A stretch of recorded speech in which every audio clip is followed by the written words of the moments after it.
रामकृष्ण हरी. श्री संतांची या माथा चरणावरी, साष्टांग हे करी दंडवत, साष्टांग हे करी दंडवत.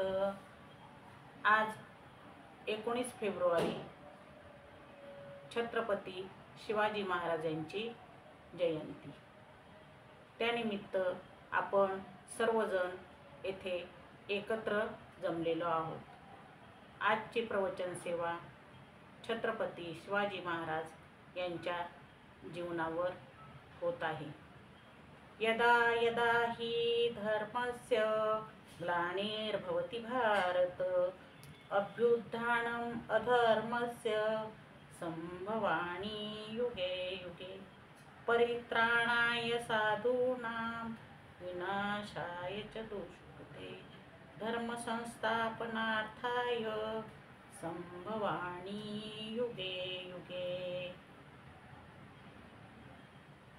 पहा, ज्यावेळी धर्माला ग्लानी येते त्यावेळी एखाद्या युग पुरुषाचा जन्म होत असतो. भगवंतांनी सांगितलेले आहे, ज्यावेळी ह्या विश्वाला माझी गरज पडेल त्यावेळी मी अंश रूपाने जन्म घेईल, असे गीतेच्या 10व्या अध्यायात विभूती योगामध्ये भगवंताने अर्जुनाला नमूद केलेले आहे, सांगितलेले आहे. त्याप्रमाणे आपल्या देशावर, राज्यावर परकीय सत्ता आक्रमण करत होत्या, सुलतानी सत्ता आक्रमण करत होत्या आणि विश्वातील राष्ट्रातील लोकांना जगणे असह्य झाले होते. त्यावेळी या युगपुरुषाचा जन्म झाला. 19 फेब्रुवारी 1630 रोजी छत्रपती शिवाजी महाराज यांचा शिवनेरी किल्ल्यावर जन्म झाला. मा जिजाऊ आणि शहाजी राजे वडील यांना हे पुत्ररत्न लाभले. जिजाऊ मासाहेबांचा इतिहास पाहिला तर तो तसा क्लिष्टच, खूप वेदनादायी प्रवास त्यांनी अनुभवलेला होता. ज्यावेळी शहाजी राजांबरोबर मा जिजाऊ साहेब यांचे लग्न झाले आणि त्यांना पहिले पुत्ररत्न प्राप्त झाले, त्यावेळी त्यांचे 1, 2, 3, 4 असे 4ही वेळी मुले झाली आणि ती मुले लहान वयातच मृत्यू पावली. 5व्या वेळी मासाहेबांना पुत्र झाला, त्याचे नाव ठेवले संभाजी. संभाजी राजे हा मासाहेबांचा, जिजाऊ मासाहेबांचा मोठा मुलगा. मग संभाजी राजे नाव जिजाऊ साहेबांनी का ठेवले, याला सुद्धा एक इतिहास आहे. ज्यावेळी मासाहेबांचे वडील लखुजी जाधव आणि शहाजी राजे भोसले स्वतः हे आदिलशहाकडे सरदार म्हणून होते, त्यावेळची एक घटना आहे. एक पिसाळलेला भला मोठा हत्ती त्यावेळी चालून येत होता आणि जाधव आणि हे भोसले हे कर्तबगार शूर पुरुष तेथे सरदार म्हणून होते. लखुजी जाधव यांचा मोठा मुलगा दत्तोबा म्हणजेच जिजाऊ मासाहेबांचा मोठा बंधू, त्याला ही वार्ता कळली आणि तो सुसाट वेगाने त्या हत्तीला नामोहरण करण्यासाठी निघाला. त्याचवेळी तिकडून शहाजी राजे यांचे बंधू संभाजी राजे हे सुद्धा हत्तीला नमवण्यासाठी येत होते. हत्ती भयंकर पिसाळलेला होता आणि त्या भयानक लढाईमध्ये दत्तोजी जाधव यांच्याकडून शहाजींचे बंधू संभाजी राजे यांचे शिर उडवले गेले, त्यांचा वध झाला। त्यावेळी आपापसातच जाधव आणि भोसले ह्या घराण्यात मोठे युद्ध झाले आणि त्यातच दत्तोजी जाधव म्हणजेच जिजाऊ मासाहेबांचा मोठा भाऊ तोही मारला गेला। पहा मित्रांनो, भोसले घराण्यातील लोक रडत होते संभाजीराजे भोसले यांच्यासाठी आणि जाधव घराण्यातील लोक रडत होते दत्तोबा जाधव यांच्यासाठी। मग माझ्या जिजाऊने कोणासाठी रडायचे हो?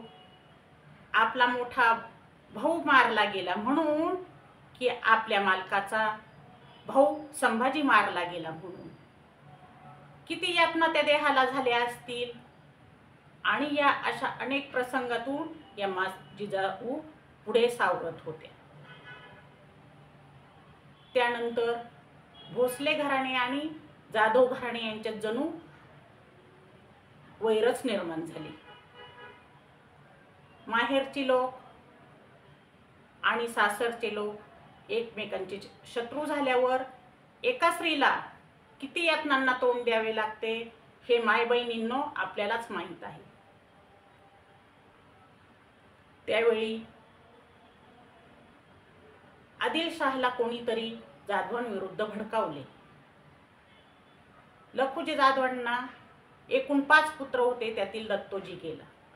आणखी 4 पुत्र आणि स्वतः लखुजी जाधव आदिलशाहकडे आले आणि वाकून मुजरा केला, पण का कोणास ठाऊक ते तिथून निघून गेले आणि भर दरबारात लखुजी जाधव आणि त्यांच्या मुलांची हत्या करण्यात आली। हे सारे दृश्य स्वतः शहाजीराजे पाहत होते। जरी सासरच्या विरुद्ध वैर असले तरी स्वतःचे मेहुणे आणि सासरे असे मारलेले त्यांना आवडले नाही।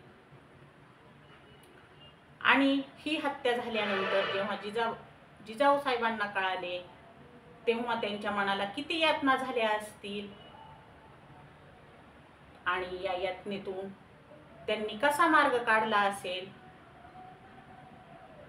हे सर्व लक्षात ठेवून त्यांनी आपला मुलगा झाला त्यावेळी आपला दीर म्हणजेच शहाजीराजेंचे बंधू संभाजी जो मारला गेला होता त्याचेच नाव आपल्या पुत्राला दिले, संभाजीराजे।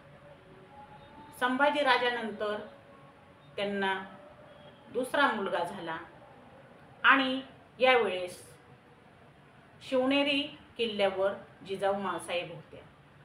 देवी शिवाईच्या कृपेने त्यांना हा मुलगा झाला म्हणून त्यांनी स्वतः आपल्या मुलाचे नाव शिवाजी असं ठेवले। ज्यावेळी शिवाजीराजे हे गर्भात होते त्यावेळी वेदनेने जिजाऊ मासाहेबांचे मन कळवळत होते आणि त्या देवी शिवाईला जगदंबेला प्रार्थना करत होत्या, देवी मला असा पुत्र दे, देवी मला असा पुत्र दे की जो मध्ये येईल, जो महाराष्ट्रातल्या जनतेला आडवा येईल, त्याला पाडायचं काम माझ्या मुलाकडून होऊ दे, त्याला नामोहरम करायचं काम माझ्या मुलाकडून होऊ दे, असा पुत्र मला दे। आणि शिवाई देवीने जिजाऊ मासाहेबांची ही हाक ऐकली आणि या सुपुत्राचा जन्म झाला। ज्यावेळी शिवाजी महाराजांचा जन्म झाला त्यावेळी शिवनेरी किल्ल्यावर आणि सगळीकडेच आनंदोत्सव साजरा झाला।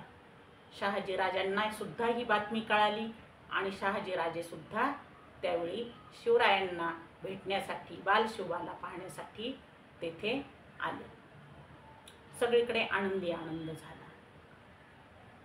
आणि जिजाऊ आईसाहेबांनी आपल्या मुलाला लहानपणीच शिक्षण द्यायला सुरुवात केली। पहा, लहान मुलाची आई ही पहिली गुरु असते। सर्व काळ लहान बाळाचा हा आई समवेत जात असतो, त्याप्रमाणे शिवाजीराजांचा काळ सुद्धा हा जिजाऊ आईसाहेबांबरोबर जात होता।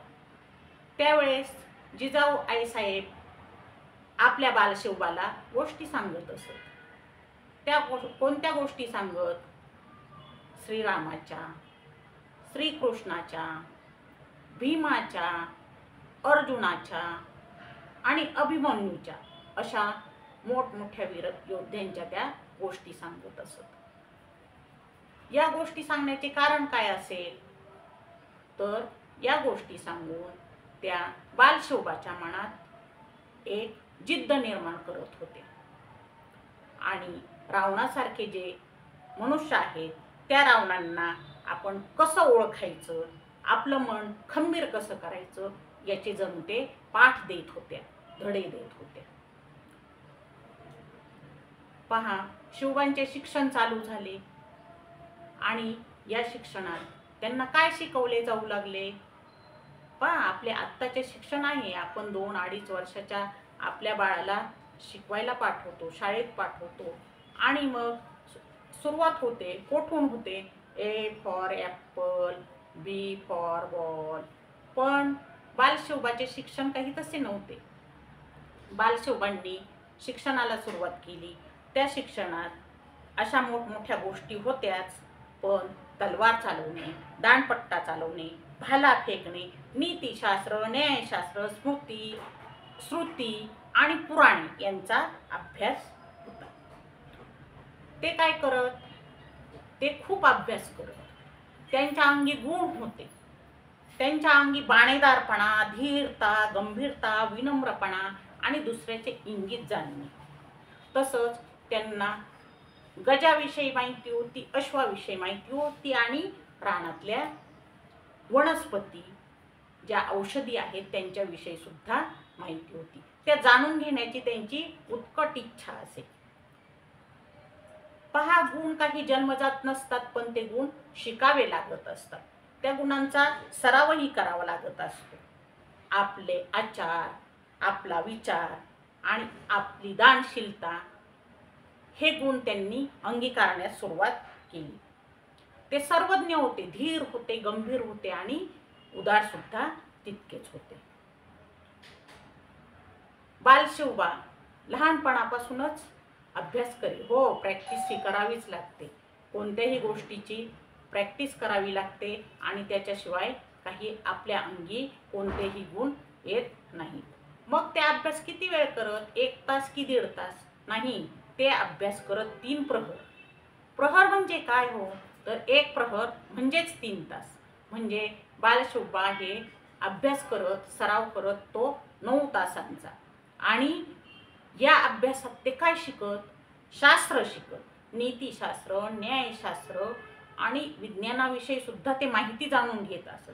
आणि फक्त शास्त्र शिकत नव्हते, तर ते शास्त्रांचा सुद्धा यावेळेस काय करत होते, अभ्यास करत होते. आपली ही जी भारतीय संस्कृती आहे, या संस्कृतीला जे पोषक वातावरण आहे ते काय करत होते, ते अंगीकारण्याचा प्रयत्न करत होते. बालशिवबा हळूहळू मोठे होत गेले. ते 10, 12, 13 वर्षांचे होत आले. शहाजीराजे हे शिवबांजवळ नसतच. त्यांना साथ होती ती आई जिजाऊची आणि आई जिजाऊ ह्या नेहमी त्यांच्यासोबतच असत. त्यावेळी ते आईबरोबर कोणत्या गोष्टी मारत, कोणत्या गोष्टी बोलत, तर ते आईला विचारत, आई, हे जे शेतकरी आहेत हे इतके गरीब का आहेत, यांच्यासाठी पैसा नाही, मग हा यांच्याजवळचा थोडाफार पैसा जर यांनी बँकेत ठेवला तर हा यांच्या कामी येईल, मग यांच्यासाठी आपण बँक स्थापन करायची का. हे विचार त्या 14 वर्षाच्या शिवाजी महाराजांचे होते. पहा, किती उदात्त विचार होते. आज आपले मुलं 14 किंवा 15 वर्षाचे मुलं यांचे विचार कसे आहेत आणि शिवाजी महाराजांचे विचार कसे आहेत. पहा, ती आई किती धन्य असेल जिच्या मुलाचे इतके सुंदर विचार असतील. पण ते सुंदर विचार घडवायला सुद्धा कोण होतं, तर ती एक आईच होती. आणि आपण म्हणतो शिवाजी महाराजांना आई तुळजाभवानीचा आशीर्वाद होता आणि ती त्यांच्यावर प्रसन्न होती. नाही हो, असे काही नाही. देव प्रसन्न असता तुळजा तुळजाभवानी किंवा महादेव प्रसन्न असता तर छोट्याशा वयात 50व्या वर्षी शिवाजीराजांना देवाने नेले असते का हो? तर नाही. देव शिवाजी महाराजांना प्रसन्न होते असे काही नाही. तर ते जे करत होते ते स्वतःच्या सामर्थ्यावर करत होते आणि सहकार्यानं करत होते. ज्यावेळी शिवाजीराजे 15 वर्षाचे झाले त्यावेळी त्यांचे खेळ होते किल्ले करायचे आणि त्याचा आपण काय व्हायचे? मालक व्हायचे. बरोबर मावळे असत, छोटे छोटे मित्र असत आणि ते तलवार चालवणे, घोड्यावर बसणे, दांडपट्टा खेळणे, लुटूपुटूच्या लढाया करणे असे ते खेळ खेळत असत. 15 वर्षाचे शिवाजी महाराज हे रायरेश्वराच्या मंदिरात गेले. बरोबर एक 7-8 मावळे होते, त्यांचे मित्र होते, तेही त्यांच्याच वयाचे. आणि त्या रायरेश्वराच्या पिंडीजवळ जाऊन शिवरायांनी तलवार काढली आणि आपल्या करंगळीवर वार केला. रक्ताचा अभिषेक महादेवाच्या पिंडीवर केला आणि शपथ घेतली. कशाची शपथ घेतली असेल हो? तर स्वराज्य स्थापनेची. पहा 15 वर्षाच्या बालशिवबाचे विचार. आणि त्यांनी स्वराज्य स्थापन करण्यासाठी काय केलेली आहे? रायरेश्वराच्या मंदिरात शपथ घेतलेली आहे. रक्त उसळत होतं, अन्याय सहन होत नव्हता. कोणी जर गालात एक चापट मारली तर दुसरा गाल पुढे द्यायचा का हो? नाही. अन्याय सहन करायचा नाही आणि आपणही दुसऱ्यावर अन्याय करायचा नाही हे बाळकडू जिजाऊ मातेने शिवरायांना दिले होते. शिवबा हे जरी वयाने लहान असले तरी त्यांचे विचार हे उच्च होते. शिवबा 17 वर्षांचे झाले आणि बंगलोरवरून शहाजीराजेंनी पुण्याकडे त्यांची रवानगी जिजामाता आणि दादोजी कोंडदेव यांच्याबरोबर केली. त्यावेळेस शहाजीराजांनी काय दिले? तर एक राजमुद्रा दिली. ती स्वतः शहाजीराजांनी लिहिली होती. ही छत्रपती शिवाजी महाराजांची राजमुद्रा. मग या राजमुद्रेत काय आहे? प्रतिपचंद्रलेखेव वर्धिष्णू विश्ववंदिता साहसुनो शिवशेषा मुद्रा भद्राय राजते. संस्कृत मध्ये लिहिलेली ही राजमुद्रा. स्वतः शहाजीराजांची राजमुद्रा, जिजामातेची राजमुद्रा या फारसी भाषेतील आहेत. पण शहाजीराजांनी जी शिवाजी महाराजांसाठी राजमुद्रा बनवली ती मात्र संस्कृत मध्ये बनवली. आणि हिचा अर्थ काय? हिचा अर्थ असा की ही जी सामान्य जनतेच्या कल्याणासाठी राजमुद्रा आहे, ही राजमुद्रा ही छोट्या म्हणजे प्रतिपदेच्या चंद्रेच्या कलाप्रमाणे आहे आणि ही वाढत वाढत जावो. हिच्याप्रमाणे आपले स्वराज्य सुद्धा वाढो. आपले स्वतःचे वैभव किंवा उत्कर्ष, श्रीमंती ही नको आहे, सुलतानी सत्ता नको आहे. या पिळवणुकीतून त्यांना सामान्य जनतेला वर काढायचे आहे, बाहेर काढायचे आहे आणि यासाठी ही राजमुद्रा आहे. म्हणजेच पहा, the glory of this mudra of Shahaji's son Shivaji will grow like a moon of first day. आणि असा इंग्रजीमध्ये हिचा अर्थ होतो. शहाजीच्या मुलाची शिवाजीची ही मुद्रा आहे. हिचे वैभव हे प्रतिपदेच्या चंद्रकलेप्रमाणे वाढत वाढत जावो असा मराठी अर्थ या राजमुद्रेचा आहे. म्हणजे ती राजमुद्रा बनवताना सुद्धा शहाजीराजांच्या मनात किती थोर विचार होते. जे छोटंसं राज्य आहे त्याचं मोठं वैभव करण्याचं स्वप्न हे स्वतः शहाजीराजांचं होतं आणि याचे पूर्ण मार्गदर्शन जिजामाता या शिवाजीराजांना करत होत्या. मग शिवाजीराजांनी काय केलं? जनतेचा विश्वास संपादन करायला सुरुवात केली.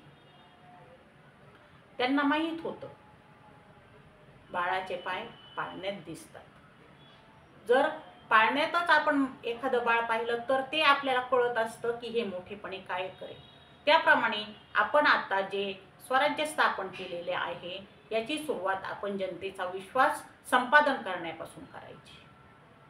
मग ते लोकांना प्रेम देऊ लागले, त्यांचा विश्वास संपादन करू लागले आणि सत्य धर्म यावर ते चालू लागले.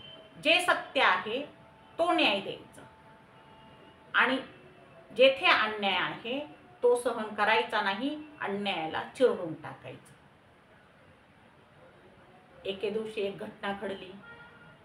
एक शेतकरी मनुष्य आपल्या 14 वर्षाच्या मुलीला म्हणजेच मुलीच्या प्रेताला घेऊन रडत ओरडत शिवाजी महाराजांकडे आला. राजे राजे पहा, माझी मुलगी पहा. दरबारातील सर्व लोक सुन्न झाले. काय झाले कोणालाही कळेना. आणि मग शिवाजी राजांनी विचारले, काय झाले मुलीला? तेव्हा त्या शेतकऱ्याने आपली व्यथा सांगितली. माझ्या मुलीची अब्रू लुटली गेली आणि तिने असे हे मरण पत्करले. मुलीची अब्रू लुटली.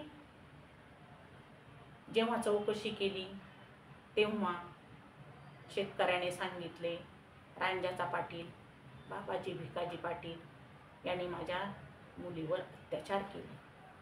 पकडून आणा रे त्याला. ज्यावेळी फरमान सोडले त्यावेळी सगळ्यांना वाटले की आता टकमक टोकावरून रांजाच्या पाटलाला शिवाजीराजे ढकलून देतील आणि पकडून रांजाचे पाटील आणले. त्यावेळी राजांनी फरमान सोडले, याचे हात आणि पाय काटून टाका, त्याचा गुन्हा साबित झालेला आहे. रांजाच्या पाटलाचे हात आणि पाय काटून टाकले आणि त्याचा चौरंग्या केला. सर्वांना वाटले याला देहांत प्रायश्चित्त पाहिजे होतं, पण राजांनी त्याला ही शिक्षा का दिली असेल? दरबार संपला आणि ते जिजामातेकडे गेले. तेव्हा मातेने प्रश्न विचारला, राजे तुम्ही रांजाच्या पाटलाला देहांत का दिले नाही? त्याचा गुन्हा खूप मोठा होता. मासाहेब आमचे काही चुकले का? पण आम्हाला असे वाटले ज्यावेळी एखादा दुसरा कोणी एखाद्या स्त्रीवर अत्याचार करेल त्यावेळी त्याच्या लक्षात हा रांजाचा पाटील राहिला पाहिजे, म्हणून मी त्याला जिवंत ठेवलं आहे, त्याला मारून टाकलं नाही. हा असाच बिन हात पायाचा रखडत असलेला जेव्हा जेव्हा लोक पाहतील त्यावेळी त्यांच्यात लक्षात येईल स्त्रियांवर अत्याचार करायचा नाही, हे या राज्यात चालत नाही. आणि त्या निर्णयाचे माझी जाऊला खूप आश्चर्य वाटले. धन्य झाली माता. हो राजे, तुमचा निर्णय अगदी योग्यच आहे. पहा, राजे छत्रपती यांच्या राज्यात स्त्री, गाय आणि म्हातारे मुलं या 4 जणांवर अत्याचार झालेला राजांना कधीही आवडला नाही. ते नेहमी म्हणत, परस्त्री ही माते समान आहे, परस्त्री ही देवा समान आहे आणि त्याप्रमाणे आपण काय केले पाहिजे? वागले पाहिजे. इकडे लक्ष असताना शिवाजी महाराजांनी काय केले तर किल्ले घेण्यासाठी सुरुवात केली. आपलं राज्य वाढवायचं, मग आपल्याकडे किल्ले हवे असं त्यांचं मत होतं. त्यांनी ज्या ठिकाणी सुलतानाचं लक्ष नाही असे दुर्लक्षित छोटे छोटे किल्ले घेण्यासाठी सुरुवात केली आणि त्यांनी सुरुवातीला मुरुंबदेवाचा डोंगर हा किल्ला घेतला आणि त्या डोंगराचा कायापालट केला आणि त्याला राजगड हे नाव दिले. तिथून पुढे त्यांनी किल्ले घेण्यासाठी काय केलेले आहे? सुरुवात केलेली आहे. ते म्हणत माझं राज्य आहे हे लोक कल्याणासाठी. माऊलींनी सांगितले होते पहा, पसायदानात माऊलींनी मागितले होते काय, दुरितांचे तिमिर जाओ, विश्वस्वधर्म सूर्य पाहो, जो जे वांछील तो ते लाहो, प्राणी जात. म्हणजे पहा, ज्याला जे हवं ते इथे मिळेल, पण कसं स्त्रियांवर अत्याचार करायचा नाही, म्हातारे, गाय आणि लहान मुलं यांच्यावर सुद्धा अन्याय करायचा नाही. पहा, स्त्रीवर अत्याचार झाला तर महाराजांच्या डोक्यात सनक निघत असे. महाराजांचं वयाच्या 10व्या-12व्या वर्षीच लग्न झालं होतं. त्यांची पत्नी ही सईबाई खूप सोज्वळ. त्यांच्या पत्नीचे आणि त्यांचे जे नाते होते ते मित्र आणि मैत्रिणीचे नाते. तुम्ही म्हणाल इतक्या छोट्या वयात का लग्न झालं होतं? हो, सुलतानशाही इतकी भयानक होती त्यावेळी की सर्व आई वडिलांना असं वाटत होतं की आपली ही छोटी मुलगी आहे, ही लगेच काय व्हावी, परक्याचे धन व्हावे आणि या मुलीला आपल्याजवळ सांभाळायला इथे नको. कारण मुलगी सांभाळायची ही भीती आई वडिलांना जबरदस्त वाटत होती आणि म्हणून लहान वयातच ते काय करत होते, मुलीचे लग्न करत होते. त्याप्रमाणे सोयराबाई, पुतळाबाई, काशीबाई, सकवारबाई, लक्ष्मीबाई, सगनाबाई आणि गुणवंतीबाई अशा इतर अजून 7 बायका सुद्धा राजेंना होत्या. मग पहा, कुणी म्हणतं राजे स्त्रीचा आदर करत होते आणि त्यांनी एवढे लग्न का केले? तर पॉलिटिक्स हे एक राजकारण असतं आणि आपल्याला काहीतरी आधार हवा या हेतूने, या उद्देशानेच राजे छत्रपतींनी 8 वेळा लग्न केलं, म्हणजे 8 बायका केल्या. पण त्यांचं खरं सख्य हे सईबाईंबरोबर होतं, जी त्यांची पहिली पत्नी होती. आता पहा, शिवाजी राजे हे आपल्या राज्याकडे लक्ष देत होते आणि आक्रमण करत होते, एक एक किल्ला घेत होते. शिवाजी महाराजांचं सैन्य म्हणजे हे मावळे, हे मूठभर असत आणि सुलतानाचे सैन्य हे हजारो असत. असे करता करता त्यांनी बरेच किल्ले आपल्या ताब्यात घेतले.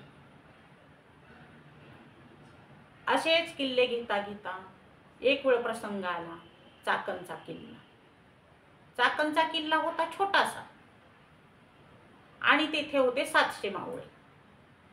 चाकणच्या किल्ल्यावर जे 700 मावळे होते त्या किल्ल्याला सुलतानाने वेढा घातला. सुलतानाने वेढा घातला आणि युद्ध चालले. 1 दिवस नाही, 2 दिवस नाही, किंवा 1 महिना आणि 2 महिने नाही, तर युद्ध चालले 1.5 वर्ष. युद्ध 1.5 वर्ष चालले आणि हाती काहीच लागेना. मग शेवटी सुलतानांनी काय केले, तर त्या किल्ल्यापर्यंत जाण्यासाठी एक भुयार खणले. पहा, त्या भुयारातून त्यांनी काय केले, रस्ता केला आणि त्या भुयारापर्यंत पोहोचले. 700 मावळ्यापैकी तेथे जे 400 मावळे होते ते भुयारात अडकून मरण पावले. राहिले 300 मावळे आणि त्यांचा नेता, त्यांचा सेनापती फिरंगोजी नरसाळा. प्रयत्नाची शिकस्त केली फिरंगोजी नरसाळ्याने, पण राहिलेलं सैन्य तेथे नामोहरम झालं. सगळं सैन्य मारलं गेलं आणि फिरंगोजी नरसाळा हा किल्ला शत्रूच्या ताब्यात देऊन कोठे आलेला आहे, शिवाजी राजांकडे आलेला आहे. राजे, माझ्याकडून किल्ला गेला, शाहिस्तेखानाने किल्ला सर केला आणि आता मला जी शिक्षा द्याल ती शिक्षा मी भोगायला तयार आहे. तेव्हा मोठे उदात्त विचार शिवाजी राजांनी काढले. ते म्हटले, एक किल्ला गेला, आपण उद्या दुसरा घेऊ. पहा, दुर्ग गेले तरी हरकत नाही, आज किल्ला गेला उद्या शाहिस्तेखान पण जाईल, पण हे जे नरदुर्ग आहेत, हे नरदुर्ग मला हवे आहेत. किल्ला गेला त्याची फिकीर करायची नाही, आज गेला तरी आपण उद्या काय करणार, तो किल्ला परत घेणार. मावळे कसे होते, सेनापती कसे होते, तर शूर होते, वीर होते आणि चारित्र्य संपन्न असे होते. आणि त्यांचा राजा सुद्धा तसाच होता. एक वेळ घटना घडली. पहा, स्त्रीवर अत्याचार केलेले शिवाजी राजांना आवडत नव्हते आणि गाई बैलावर अत्याचार केलेले सुद्धा आवडत नव्हते. तर कर्नाटकचा जो प्रांत होता, त्या कर्नाटकच्या प्रांतावर काय केलेली आहे, स्वारी केलेली आहे. आणि तेथे राणी मल्लम्मा नावाची देवी आणि तिचे पती, त्या संस्थांचे मालक ईश प्रभुराजे हे होते. त्यावेळी सर्वांनी सांगितलं की तुम्ही काय करा, हे राज्य शिवाजी महाराजांना देऊन टाका. पण ईश प्रभू यांना हे मान्य नव्हते आणि त्यांनी काय केलेलं आहे, नकार दिलेला आहे. मावळे चवताळले आणि त्यांनी काय केलं, त्यांनी त्यांच्या राज्यातल्या गायी चोरल्या. गायी चोरल्या ही बातमी जेव्हा ईश प्रभूंना कळली, तेव्हा राणी मल्लम्मा आणि ईश प्रभू यांनी काय केले, तर त्या मावळ्यांवर आक्रमण केले. त्यांनी त्यांच्या सैन्यातील गायी आणि गुरे ओढून आणली आणि गडीत आणून ठेवली. ही बातमी शिवरायांना कळली. त्यांना वाटले की मावळ्यांनी असे करायला नको होते. ईश प्रभू राजे हे स्वभावाने हट्टी होते, तापट होते. त्यांनी युद्ध पुकारलं आणि तिथे युद्ध चालू झालं. त्यातच ईश प्रभू राजांचा मृत्यू झाला. पण ही राणी मल्लम्मा ही एक धीर, गंभीर आणि युद्ध कुशल होती. तिची स्वतःची एक सैन्याची फौज होती, स्त्री सैन्याची. आणि तिने स्वतः या मावळ्यांवर काय केलेलं आहे, आक्रमण केलेलं आहे. ती सुद्धा बरेच दिवस यांच्या बरोबर लढत राहिली, पण शेवटी तिची ताकद कमी पडली आणि तिची हार झाली. त्या युद्धामध्ये मावळे काय झालेले आहेत, जिंकलेले आहेत. त्यावेळी शिवाजी राजेंचा मेहुणा, त्यांची पत्नी सक्वारबाई, हिचा भाऊ सखुजी गायकवाड हा तेथे सेनापती होता. तो त्या युद्धामुळे थोडा संतापलेला होता, रागावलेला होता आणि अनवधानाने त्याने काय केलं, त्या राणी मल्लम्मावर हात टाकला. ती खूप चिडली होती, तिची हार झालेली होती. तिच्या हातात बेड्या टाकल्या आणि तिला राजेंकडे आणण्यात आलं. राणी मल्लम्माच्या डोळ्यात अंगार होता, डोळे लाल झालेले होते. ती एक शूर योद्धा होती. तिला राजेंपुढे उभे करण्यात आले. तिच्या हातातील बेड्या छत्रपती शिवाजी राजांनी पाहिल्या आणि म्हटले, देवीला बेड्या का घातल्या, काढा त्या बेड्या. त्यावेळी संतापलेली मल्लम्मा मोठ्याने म्हणाली, राजे, तुमच्यात आणि सुलतानात काय बदल, काय झाले? देवी, शांत व्हा, तुम्ही शांत होऊन मला सांगा. त्यावेळी चिडलेली मल्लम्मा म्हणते, सहानुभूतीचं सोंग आणू नका राजे, तुम्ही सुद्धा गनिमासारखे आहात. ते शब्द राजेंना खूप लागले. ते उठून राणी मल्लम्मा पुढे आले आणि म्हणाले, देवी, काय झाले, तुम्ही शांत व्हा आणि आम्हाला सांगा.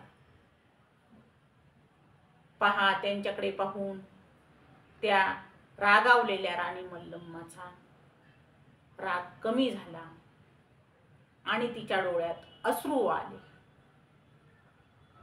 ती म्हणाली, तुमच्या राज्यात जर स्त्रियांवर अत्याचार होत असेल, स्त्रियांवर हात टाकला जात असेल, तर सुलतानात आणि तुमच्यात काय फरक आहे? आणि ती शांत झाली. तेव्हा पुढचे घडलेले जे वर्तमान आहे ते त्यांना त्यांच्या सैनिकाकडून कळले. सखुजी गायकवाडांना तेथे बोलवण्यात आले आणि महाराजांपुढे खोटे बोलण्याची हिंमत काही त्यांच्यात नव्हती. त्यांनी आपला गुन्हा मान्य केला. पहा, जो सेनापती होता, जो लढाईला गेला होता, त्याचे डोळे काढण्याची आज्ञा राजेंनी दिली. सखुजी गायकवाडाचे दोन्ही डोळे फोडले गेले आणि राणी मल्लम्माला तिचा जो भाग होता तो राजेंनी पुन्हा दिला. त्याबरोबर आणखी 4-5 गावे होती, ती सुद्धा भेट दिली. तिचे पती जे ईश प्रभू युद्धात मारले होते त्याबद्दल त्यांनी दुःख व्यक्त केलं आणि छोटा मुलगा होता त्याला स्वतः जवळ घेऊन स्वतःच्या हाताने वाटीने दूध पाजलं. मल्लम्माला सावित्री सुद्धा म्हणत. तिचे दुसरे नाव सावित्री असे होते. पहा, किती वाईट प्रसंग आलेला होता राणी मल्लम्मावर, पण राजांच्या मवाळ वाणीने ती आपलं दुःख विसरून गेली.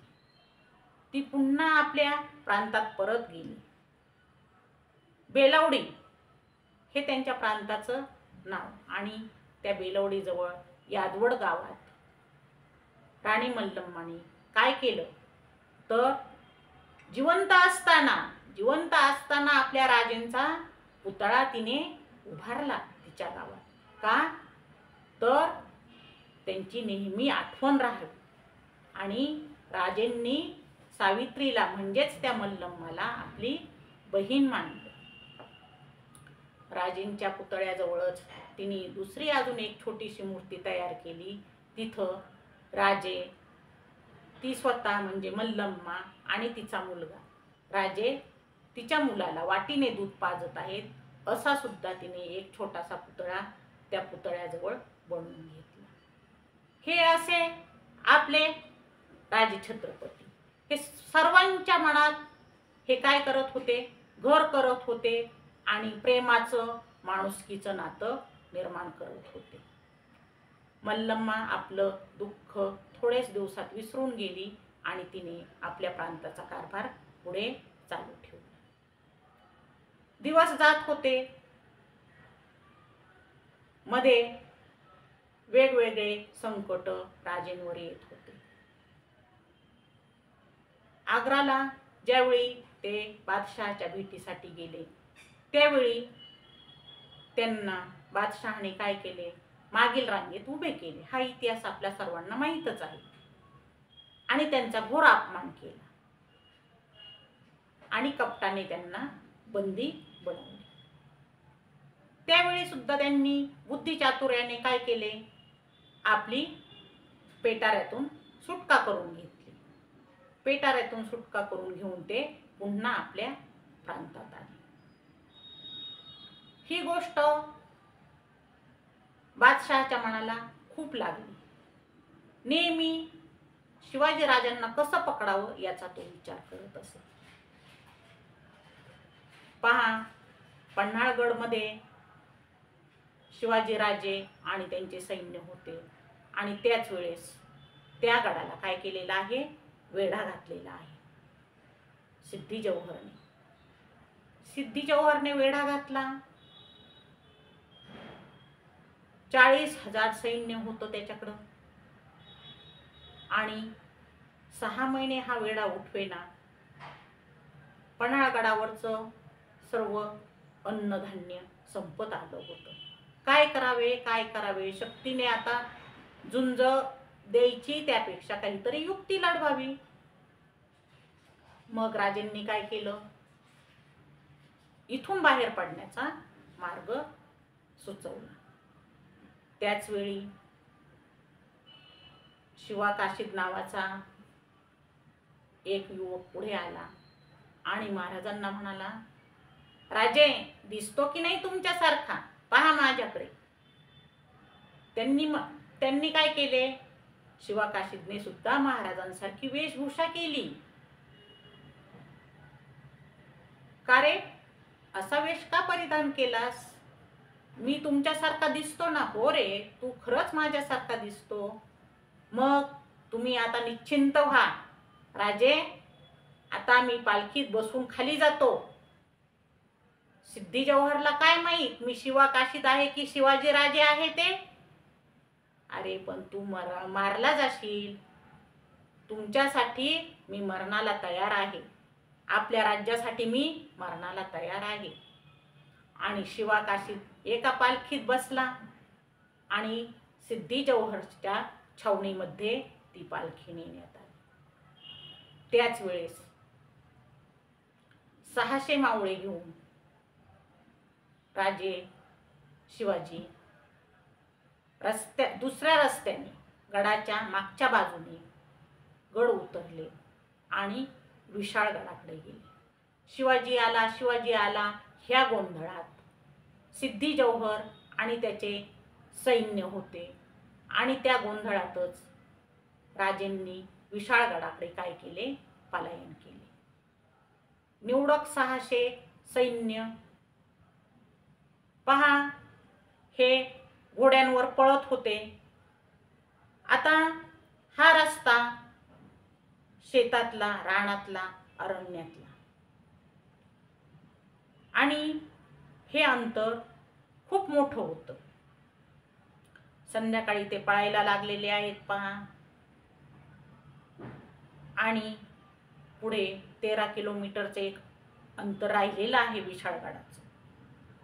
म्हणजे पूर्ण अंतर 62 किलोमीटर आहे ते. पुढे 13 किलोमीटर अंतर राहिलं आणि मागून सुलतानी सैन्याने काय केलेलं आहे, त्यांचा पाठलाग केलेला आहे. हे पळत आहेत. सिद्धी जौहरचं सैन्य मागून येत आहे. निवडक सैन्य 600 यांच्या जवळ आहे. त्यावेळी मध्ये एक खिंड लागते आणि बाजीप्रभू देशपांडे, शिवाजी राजांचा एक सेनापती, काय म्हणतो पहा, राजे 300 सैन्य घेऊन तुम्ही काय करा, विशाळगडाकडे जा. मी 300 सैन्य घेऊन येथे थांबतो आणि जोपर्यंत तुम्ही विशाळगडावर पोहोचल्याची तोफ वाजत नाही तोपर्यंत मी शत्रूला पुढे येऊ देणार नाही. तोपर्यंत हा बाजी प्राण देणार नाही, काही येऊ दे. ही बोलायची वेळ नसते आणि विचार करण्याची सुद्धा वेळ नसते. 300 सैन्य घेऊन राजे विशाळगडाकडे जातात आणि बाजी 300 सैन्य घेऊन खिंडीच्या तोंडाजवळ उभे राहतात. 300 सैन्याचीच विभागणी केली जाते. 100 सैन्य खिंडीच्या तोंडाजवळ, 100 सैन्य मध्ये त्यांच्या तुकड्या केले जातात. मागे 100 सैन्य. का तर त्या खिंडीतून जरी सुलतानाचे सैन्य जास्त असले तरी सर्व सैन्य एकदम जाता येणार नव्हते. त्याप्रमाणे विभागणी करून बाजीप्रभूने काय केलेलं आहे, सुलतानाला रोखून ठेवलेलं आहे, त्या सैन्याला रोखून ठेवलेलं आहे. बराच वेळ होतो. एव्हाना राजे पोहोचायला हवे होते असे बाजीप्रभूंना वाटते. पण काय पहा, एकदा संकट यायला लागली की सगळीकडून संकट येत असतात आणि त्याप्रमाणे विशाळगडाला सुद्धा काय दिलेला आहे, सुलतानांनी वेढा दिलेला आहे. तिथे झुंज देऊन राजे छत्रपती यांना आता वर पोचायचे आहे. आणि अशा प्रकारे संकटावर संकट येत आहेत. जसवंत दळवी आणि सूर्यनारायण यांनी विशाळगडाला वेढे दिलेले आहेत. त्या संकटाला पार करून राजे शिवाजी आता विशाळगडावर गेले आहेत. पण इकडं 300 मावळे आणि बाजीप्रभू यांची दाणादाण सुलतानांनी केलेली आहे. सिद्धी जौहरचं ते सैन्य तुटून पडलेलं आहे. बाजीप्रभू देशपांडे रक्ताने लाल झालेला आहे. त्याच्या पूर्ण अंगावर जखमा झालेल्या आहेत. आणि बंदूकधारी एक शिपाई त्याला हा सिद्धी जौहर म्हणतो की मार त्याला, त्या सेनापतीला मार. एकदा सेनापती मेला की सैन्य आपोआप बाजूला होईल, सैन्य आपोआप पळायला लागेल. तेव्हा पहा तो सिद्धी म्हणतो, अरे पण बाजीप्रभू कोण? कोण हे बाजीप्रभू? तेव्हा त्याला सांगितलं जातं कि जो सबसे लाल हुआ है, जो सबसे ज्यादा लाल हुआ है वो है बाजी. रक्ताच्या थारोळ्यात बंदुकीच्या गोळ्यांनी पडलेला बाजी पण अजून तोफेचा आवाज नाही म्हणून तसाच उठून उभा राहत आहे आणि त्या सैन्याची कत्तल करत आहे. किती भीषण प्रसंग. अखेर तोफ वाजल्याचा आवाज येतो आणि बाजीप्रभू कोसळतो, प्राण सोडतो. त्याच्या अंगावरून पूर्ण सैन्य विशाळगडाच्या दिशेने निघून जाते. बाजीप्रभूच्या देहाच्या चिंधड्या चिंधड्या होतात. त्याचा एकही अवयव सापडत नाही. असे सेनापती होते जे जीवाला जीव देत होते आणि शिवाजी राजांना बळकटी येत होती. 1674 साल जवळ येतो आणि शिवराज्याभिषेक करण्याचे ठरते. सर्वांनी आपल्याला राजा मान्य करावे हा त्यांचा हेतू असतो. 1674 साली जो राज्याभिषेक होणार होता त्यावेळी ज्यावेळी राज्याभिषेकाला शिवाजी राजे जात असतील तेव्हा काय काय आठवत असेल हो त्यांना? त्यांना काय आठवत असेल? तानाजी मालुसरे आठवत असेल. ज्यावेळी तानाजी मालुसरे मुलाची लग्नाची पत्रिका घेऊन आला तेव्हा त्याला कळलं की जिजाऊ माता आणि शिवाजी राजे कोंढाणा किल्ला घेण्यासाठी मसलत करत आहेत. त्यावेळी त्याने अक्षदा आणि निमंत्रण बाजूला ठेवलं आणि म्हटला, राजे मी जातो, मी आहे तोपर्यंत तुम्ही लढाईला जायचं नाही. अरे तानाजी, पण तुझ्या मुलाचे रायबाचे लग्न आहे, आम्ही जातो लढाईला. नाही नाही, आधी लगीन कोंढाण्याचं मग रायबाचं. पहा हे उद्गार. कोंढाणा सर करण्यासाठी तानाजी जातो. हो तानाजी जातो, पण परत येतो का हो? नाही, तानाजी पुन्हा रायबाच्या लग्नाला परत येत नाही. मग राज्याभिषेकाच्या वेळी हा तानाजी मालुसरे राजेंना आठवत असेल. आग्रा भेटी दरम्यान जो हिरोजी फर्जंद होता आणि मदारी मेहतर बरोबर होता, जे शिवाजी राजे होऊन तेथे थांबले आणि पेटाऱ्यातून निसटून ज्यावेळी शिवाजी राजे संभाजी राजांना घेऊन आले त्यावेळी त्यांचे जे सेवक मागे थांबले तो मदारी मेहतर आणि हिरोजी फर्जंद राजेंना आठवत असेल. पहा, एका लढाईत बहलोल खानला प्रतापराव गुजरांनी मारलं होतं, पण त्यांनी त्याला सोडून दिलं आणि हे परत आले. बहलोल खानला सोडून का दिलं अशी विचारणा केली. त्यावेळी प्रतापराव गुजर म्हटले, राजे आम्ही परत जातो, आम्ही परत जातो, बहलोल खानला घेऊन येतो. त्यावेळी 6 मावळे घेऊन हे प्रतापराव गुजर गेले, पण ते परत आले का? नाही, ते प्रतापराव गुजर राजेंना आठवले असते. म्हणजे अशा कितीतरी घटना आहेत. त्या घटना या शिवाजी राजांना राज्याभिषेकाच्या वेळी आठवल्या असते. राज्याभिषेक करण्यासाठी काशीचे ब्राह्मण आणले आणि राजेंचा राज्याभिषेक करण्यात आला.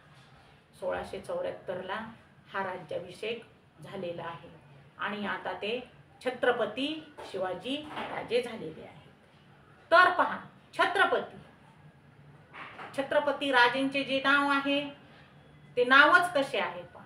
छ म्हणजे 36 हत्तींचे बळ असणारे, त्र म्हणजे त्रस्त करणारे, मोगलांना त्रस्त करणारे, प म्हणजे परत न फिरणारे, आणि ती म्हणजे तिन्ही जगात जाणणारे छत्रपती.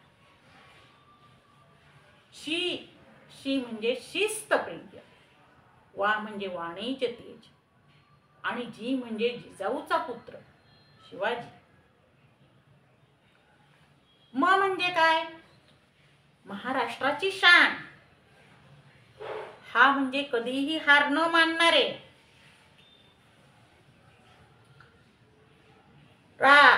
राज्याचे हितचिंतक, आणि ज म्हणजे जनतेचा राजा छत्रपती शिवाजी महाराज, असं त्यांच्या नावातच अर्थ दडलेला होता. आणि आईने नाव ठेवलं शिवाजी, त्या नावातच अर्थ होता पहा, शिवाजीचे उलटे करा जीवाशी. म्हणजे जो जीवाशी खेळणारा आहे, रयतेसाठी जीवाशी खेळणारा आहे, तोच शिवाजी, असं बालपणीच आईने नाव ठेवलेलं आहे. म्हणूनच आपण राजेंना म्हणतो महाराष्ट्राचा अधिदैवत, भूपती, नृपती, पृथ्वीपती, परमप्रतापी. पहा किती बिरुद देतो आपण राजेंना. प्रगल्भ, बुद्धिमान, विज्ञाननिष्ठ, जगतविख्यात, विश्ववंदनीय राजाधिराज, योगीराज, श्रीमंत योगी. पहा, राजे हे खरंच उदार नेतृत्वाचे राजे आहे. या राजेंचे गुण फक्त आपल्या महाराष्ट्रातल्या जनतेने आणि मराठ्यांनीच जाणू नये. आता मराठा ही काही जात नाही पहा. मराठा म्हणजे महाराष्ट्रात राहणारे ते मराठा.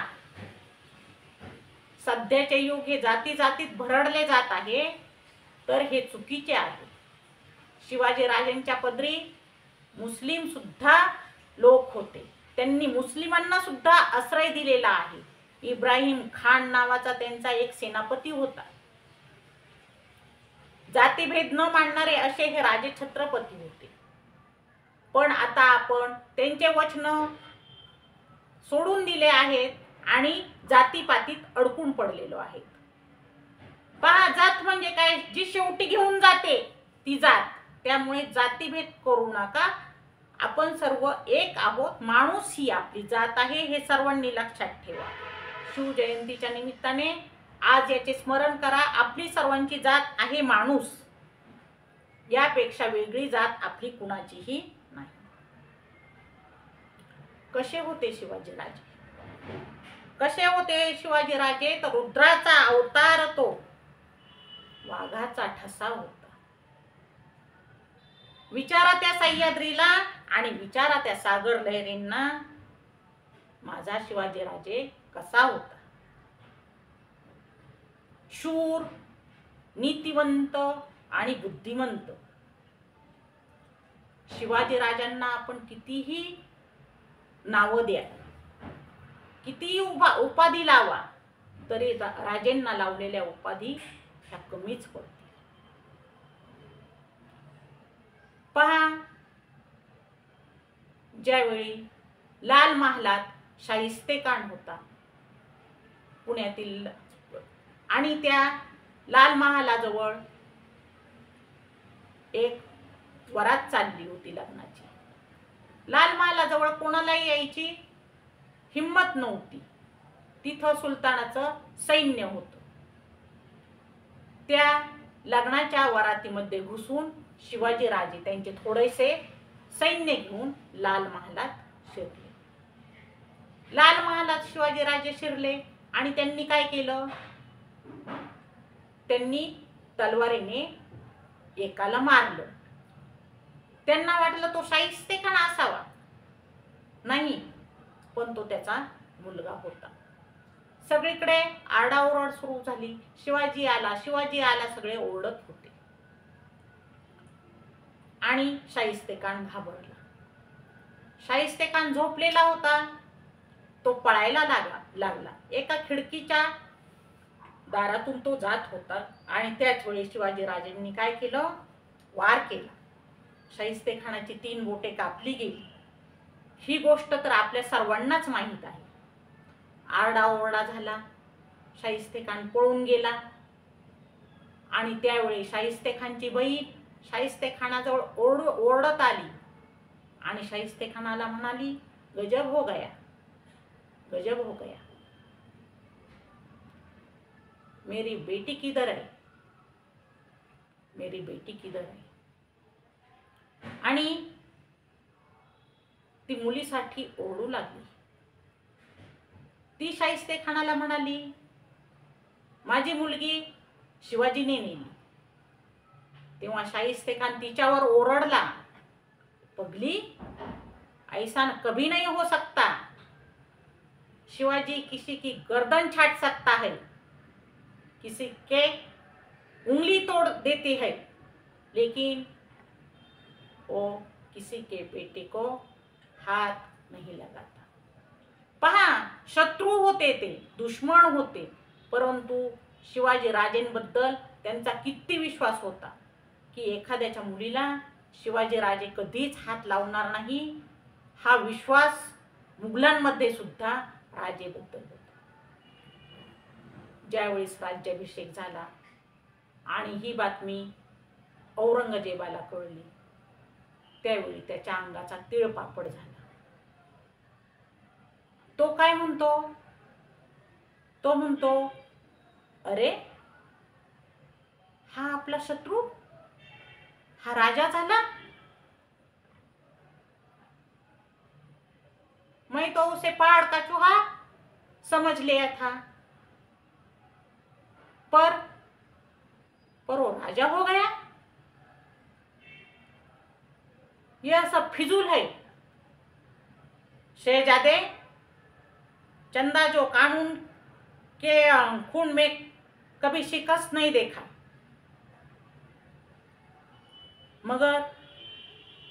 मगर आज तंजौर के लेके कंधार तक सारे हिंदुस्तान ने देख लिया है कि आज हा शिवाजी राजा झाला. हा शिवाजी राजा झाला, याने आग्र्यातून आपली सुटका करून घेतली. यांनी लाल महालात शाहिस्तेखानाला बोट तोडून पळवून लावलं आणि हा आज आपला काय झालेला आहे? एक राजा झाला आहे, तो शत्रू झालेला आहे, मोठा शत्रू. हा राजा असू दे, पण नाच, गाणं आणि स्त्रिया यापासून हा कसा आहे? वेगळा आहे. हा चारित्र्य संपन्न आहे. याचं चारित्र्य दुधापेक्षा सुद्धा निर्मळ आहे. असं कौतुक कोण करतोय? तर जो दुश्मन आहे औरंगजेब, तो दुश्मन शिवाजी राजेंचं कौतुक करतो. सगळीकडे आनंद झालेला, राज्याभिषेक झालेला आणि त्या आनंदात शत्रूने सुद्धा कौतुक करावं, यापेक्षा मोठी गोष्ट काय असते? पहा, घराघरात भेदी असतात, नातेवाईक एकमेकाचे शत्रू असतात, ते सुद्धा एकमेकाला पुढे जाऊ देत नाही. आपण राजे शिवाजींचा फोटो पहा, पुतळा पहा. त्यांच्या एका हातात तलवार आहे आणि दुसरा हात रिकामा आहे. त्यांची ढाल पाठीवर आहे. इतर राजांचे फोटो पहा, ते कसे आहेत? तर एका हातात तलवार आहे आणि दुसऱ्या हातात ढाल आहे. मग राजांच्याच पाठीवर ढाल का आणि एक हात रिकामा का? तर हो, त्यांना माहित आहे, जे आपलेच माणसं असतात ते पाठीच्या मागून वार करतात. ते मागून खंजीर खूप असतात आणि म्हणून ही ढाल मागे असलेली बरी, जेणेकरून आपल्याच लोकांनी केलेले वार हे झेलले जातील. म्हणून राजे छत्रपती शिवाजी महाराजांची ढाल कुठे आहे? पाठीवर आहे. राज्याकडे पूर्ण लक्ष होतं. पहा, आपण संत तुकारामांचे चरित्र पाहतो. शेतकऱ्यांना कर्जमाफी करणारे ते पहिले राजे म्हणू आपण संत जगद्गुरु एकनाथांना. त्यांनी ते सर्व कागद इंद्रायणीत बुडवले, हे आपल्या सर्वांना माहित आहे. आणि तसेच हे माझे छत्रपती शिवाजीराजे यांनी शेतकऱ्यांना कर्ज दिले, पण व्याज कधीही घेतले नाही. शेतकऱ्यांना ते फक्त सांगायचे, जे कर्ज घ्याल ती मुद्दल फक्त मला द्या, मला त्याचे व्याज नको. असे हे छत्रपती शिवराय साम्राज्य निर्माण केलं, सर्वांच्या हितासाठी, सर्वांच्या कल्याणासाठी. निधड्या छातीनं लढत होते, तलवारीचे वार झेलत होते. आणि योग्य वेळी शक्ती जर कामी आली नाही तर युक्तीने ते काय करत होते? त्यातून मार्ग काढत होते. असे हे माझे शिवाजीराजे. त्यांचे वर्णन किती करायचे? ते म्हणायचे, कोणी चुकलं तर त्याला मार्ग दाखवा, कोणी चुकलं तर त्याला मार्ग दाखवा, पण कोणी नडलं तर त्याला काय करा? खाली पाडा. जो नडेल त्याला काय करा? त्याची आपली मराठ्याची जात दाखवा आणि त्याची अवलाद दाखवा. आईचे, त्या जिजाऊ मातेचे आपल्यावर उपकार किती आहेत? त्यांनी एवढा भला मोठा आपल्याला राजा दिला. पहा, आपण आताच्या युगात आहोत. एखाद्या मोठ्या घरचा मुलगा असेल, त्याला भैया म्हणत असतील तर त्याचा भैया साहेब होतो, दादा म्हणत असतील तर त्याचा दादा साहेब होतो, आणि ताई असेल एखादी तर तिची सुद्धा ताई साहेब होते. पण आपल्या आईला कोणी आई साहेब म्हणतं का हो? पण माझे राजे छत्रपती आईला मा साहेब म्हणत, आणि ते लहानपणापासून म्हणत, ते आपल्या आईला मा साहेबच म्हणत. एवढा आदर आईविषयी राजेंना बालपणापासूनच होता. त्यांनी इतिहास निर्माण केला, त्यांनी इतिहास घडवला. आणि इतिहास घडवणारी माणसं इतिहास कधीच विसरत नाही. जी माणसं इतिहास विसरतात ती कधीही इतिहास घडवू शकत नाही. शिवछत्रपती म्हणजे काय? पहा, लोक म्हणतात शिवछत्रपती म्हणजे काय? तर शिवछत्रपती म्हणजे मावळ्यांचा मेळ होता. शिवछत्रपती म्हणजे मनगटातले बळ होते, आणि शिवछत्रपती म्हणजे तलवारीची धार होती. शिवछत्रपती म्हणजे छातीवरचा वार होता. शिवछत्रपती म्हणजे मनामनातलं धैर्य होतं. आणि छत्रपती म्हणजेच जिजाऊचे पुत्र होते. शिवछत्रपती म्हणजे ही एक व्यक्ती नव्हती, तर हा एक विचार होता. का? व्यक्ती नष्ट होते, व्यक्ती नष्ट होते, व्यक्तीचा अंत होतो, पण विचाराचा कधीही अंत होत नाही. म्हणून शिवछत्रपती हा एक विचार, विचार कधीही संपत नाही. पहा, असं म्हणतात रायगडावर अंत्यसंस्काराची जागा आहे, ही टीव्हीवर दाखवतात. जयंती आली म्हणजे अंत्य, राजेंचा अंत्य होऊ शकत नाही. का? कारण राजे ही व्यक्तीच नाही, तर तो एक विचार आहे. शिवजयंती असली म्हणजे आपण काय करतो? आपण जयंती कशी साजरी करतो? तर आपण प्रतिमेची काय करतो? मिरवणूक काढतो, आणि प्रतिमे पुढे आपण काय करतो? नाचतो. खरंच राजे छत्रपतींना हे मान्य आहे का हो? नाही. राजेंना आपण डोक्यावर घेण्याची गरज नाही.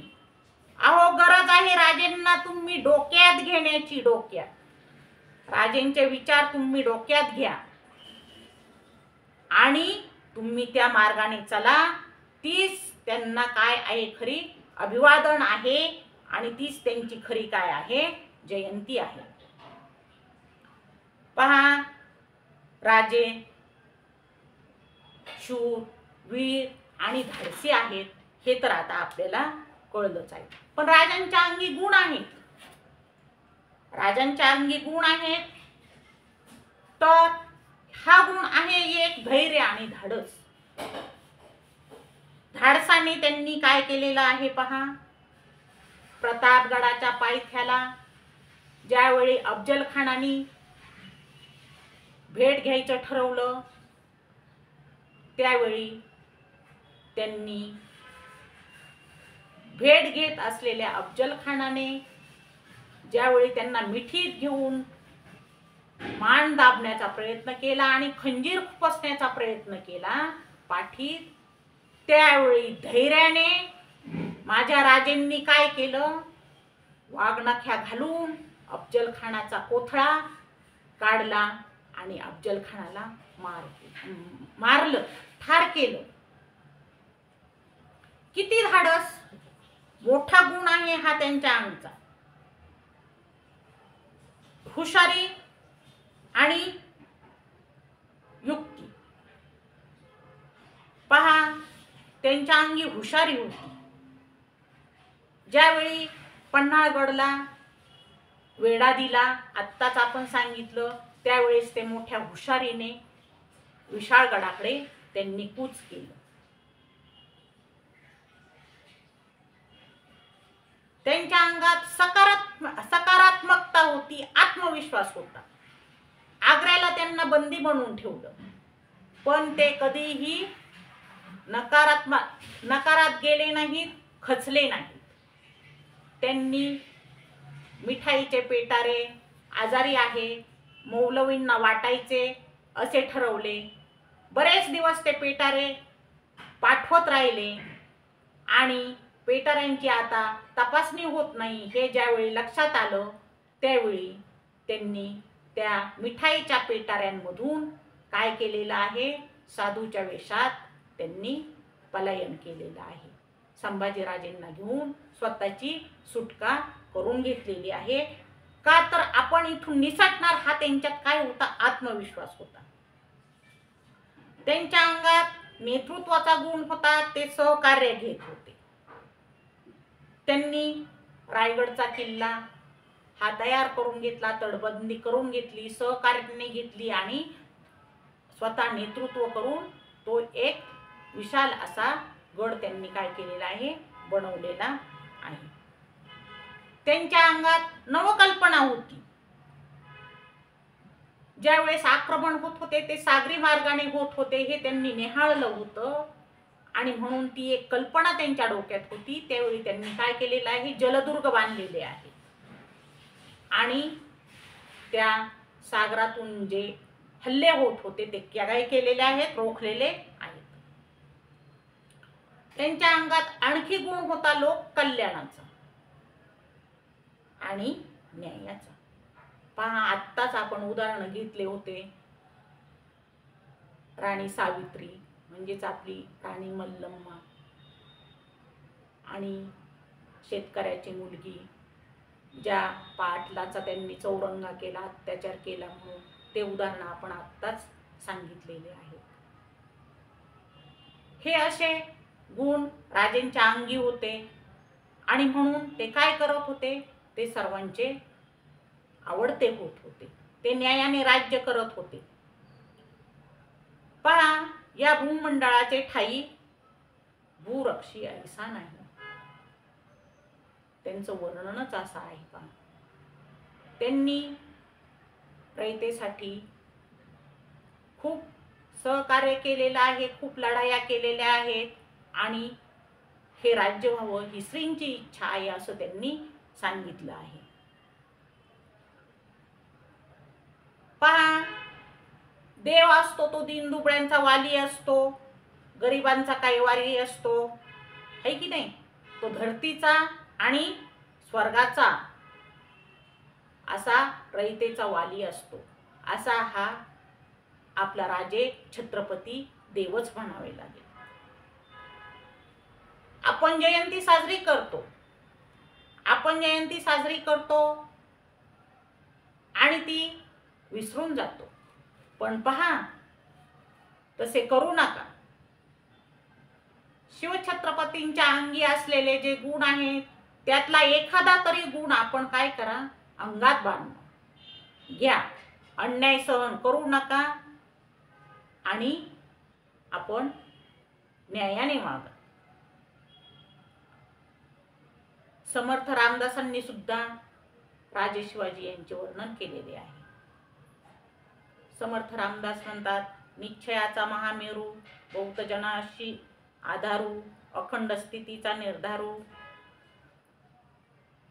पहा, श्रीमंत योगी परोपकाराची राशी, उदंड घडती जयाशी, असा हा राजा छत्रपती. यशवंत, कीर्तिवंत, सामर्थ्यवंत, वरदवंत, पुण्यवंत, नीतिवंत आपला हा जाणता राजा. आचारशील, विचारशील, दानशील, धर्मशील आणि सर्वज्ञपणे कुशल हा सुशील छत्रपती राजा. आणि यांनी सांगितलेलं आहे, या भूमंडळाचे ठाई भूरक्षे ऐसा नाही. समर्थ रामदास यांच्या काळातील शिवाजी महाराज, जगद्गुरु तुकाराम महाराज हे सुद्धा शिवरायांचे गुरु. जगद्गुरु तुकारामांची ख्याती शिवरायांनी ऐकली. धर्मरक्षणाचे काम जगद्गुरु तुकाराम महाराज आपल्या कीर्तनातून करत, याची माहिती राजे छत्रपतींना झाली. आणि म्हणून धर्मरक्षणाला सहाय्य करणाऱ्या महाराजांना आपण काहीतरी द्यावे असे राजे छत्रपतींना वाटले.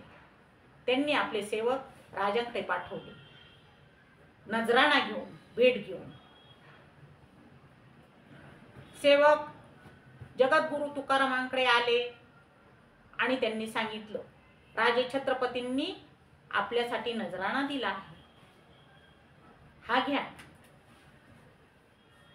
तेव्हा जगद्गुरु तुकाराम म्हणाले, काय आहे त्यात?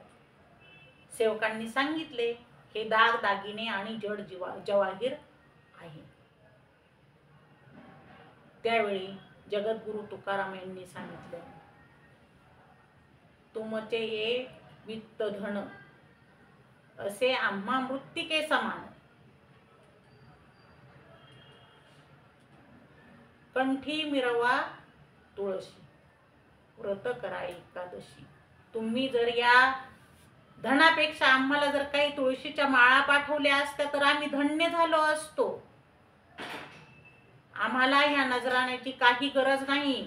हा नजराणा तुम्ही परत न्या, राजे शिवछत्रपती यांना द्या आणि त्यांना सांगा की याचा उपयोग स्वराज्याच्या कामासाठी करा, लोकांच्या हिताकरता करा. ज्यावेळी जगद्गुरूंची पत्नी हिला ही बातमी कळाली त्यावेळी ती दुःखी झाली. ती म्हटली, आपल्या मुलाबाळांना खायला घरात अन्न नाही आणि तुम्ही राजे छत्रपतींनी दिलेलं हे धन का मागे टाकलं? तेव्हा पहा, जगद्गुरु तुकारामांनी पत्नीला सांगितलं, अरे ज्याने चोच दिलेली आहे तो चारा देईल, तू चिंता करू नको, तू सुद्धा परमेश्वराची भक्ती कर. म्हणजेच मुलाबाळांची चिंता तू करू नकोस आणि तू परमेश्वराची भक्ती कर. आपल्याला राजेंच्या नजराण्याची गरज नाही.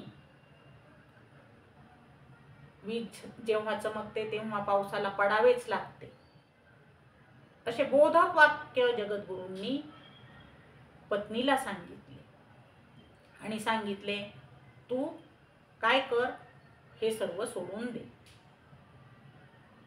त्यांचं दर्शन घ्यावं जगद्गुरूंचं म्हणून एकदा शिवराजे आले. दर्शन घ्यावं म्हणून आले. कीर्तन चालू होतं तेव्हा जगद्गुरूंनी सांगितलं, तुम्ही आलेच आहात राजे, तर थोडंसं कीर्तन ऐकून जा. आणि त्याच वेळी सुलतानाला ही बातमी कळाली आणि त्यांना पकडण्यासाठी सैनिक आलं. कीर्तन चालू होतं जगद्गुरूंचं. राजे बसलेले होते मंदिरामध्ये छोट्याशा. आणि पहा, ही बातमी जगद्गुरूंना पण कळाली. त्यांनी परमात्म्याचा धावा केला पहा, आणि स्वतः प्रत्यक्ष परमात्मा यांनी राजेंचं रूप घेतलं. राजेंचं रूप घेतलं आणि ते मंदिराच्या बाहेर सर्व त्या सुलतानी सैन्यातून काय होत होते, बाहेर पळत होते. कोण? प्रत्यक्ष परमात्मा. आणि आपले शिवाजी राजे कीर्तन ऐकत जगद्गुरूंजवळ बसले होते. पळत जाऊन परमात्म्याने लांब नेलं सैन्य आणि अदृश्य झाले. इकडे सैन्य निघून गेले तेव्हा आपल्या सेवकांनी सांगितलं, राजे संकट टळलं, चलावं आता. तेव्हा राजेंनी जगद्गुरूंचे दर्शन घेतले आणि म्हटले, महाराज तुमच्यामुळेच आज आमच्यावरचं संकट टळलेलं आहे. असं हे संत जगद्गुरू तुकाराम महाराज आणि राजे शिवछत्रपती यांचं गुरु शिष्याचं नातं. जे धर्माचं काम करत होते त्यांना राजे शिवछत्रपती काय करत होते, स्थान देत होते. पहा, दिवस जात होते आणि राजे छत्रपती लढाया करतच होते. एक प्रसंग असा आला, त्यांना बरेच दिवस घोड्यांच्या बरोबर सैन्यात राहावे लागले. आणि जो जनावरांना एक रोग असतो, त्या रोगाची लागण राजेंना सुद्धा झाली. गुडघे दुखायला लागले. नेहमी दऱ्याखोऱ्या चढायच्या, डोंगर चढायचे, लढाया करायच्या. आणि वय वर्ष 50 वर्ष. त्यावेळी आजाराने राजे छत्रपती आजाराने त्रस्त झाले, खिळून बसले जमिनीवर. सर्वांना चिंता वाटली. वैद्यांनी उपचार केले, परंतु एक असाध्य असा रोग, रक्तातील रोग शिवाजी राजांना जडला. आणि पहा, शूर योद्धा यांचं आयुष्य हे छोटं होतं. सगळं मिळून थोडेसे 50 वर्षाचं आयुष्य जगल्यानंतर 1680 मध्ये 3 एप्रिल 1680 मध्ये राजांचा अंत्य झाला. राजांचा जरी अंत्य झाला असला तरी ते आपल्यातून गेले नाहीत. त्यांचे विचार त्यांनी आपल्याला दिले. परकीयांशी झुंज कशी करायची हे आपल्याला शिकवले. त्यांचे विचार आपल्यात तेवत ठेवले. अजूनही राजेंचं नुसतं नाव घेतलं तरी आपलं रक्त कसं होतं, सळसळतं. ते जरी देहाने आपल्यातून निघून गेले असले तरी फक्त प्रतिमेकडे पाहिलं तरी अंगावर काटा उभा राहतो आणि आपल्या डोळ्यापुढं राजे दिसतात. अशा या शूरवीर योद्ध्याचं, शिवछत्रपती राजेंचं देहावसान झालं रायगडावर. त्यांनी इमानाने अखेरपर्यंत रयतेची सेवा केलेली आहे. आणि आपल्या आयुष्याचा जो थोडासाच काळ होता तो सर्व काळ त्यांनी जनतेसाठी दिलेला आहे. अशा थोर राजे शिवछत्रपती यांना मानाचा मुजरा केल्यास हरकत नाही आणि तो सर्वांनीच करावा, असे हा आपले राजे आहेत. आजची ही प्रवचन सेवा राजेंच्या जयंतीनिमित्त झालेली आहे आणि या सेवेला विराम देते. पुंडलिक वरदा हरी विठ्ठल श्री ज्ञानदेव तुकाराम पंढरीनाथ महाराज की जय. शिवाजी महाराज की जय. जय भवानी, जय शिवाजी, जय जिजाऊ, जय संभाजी.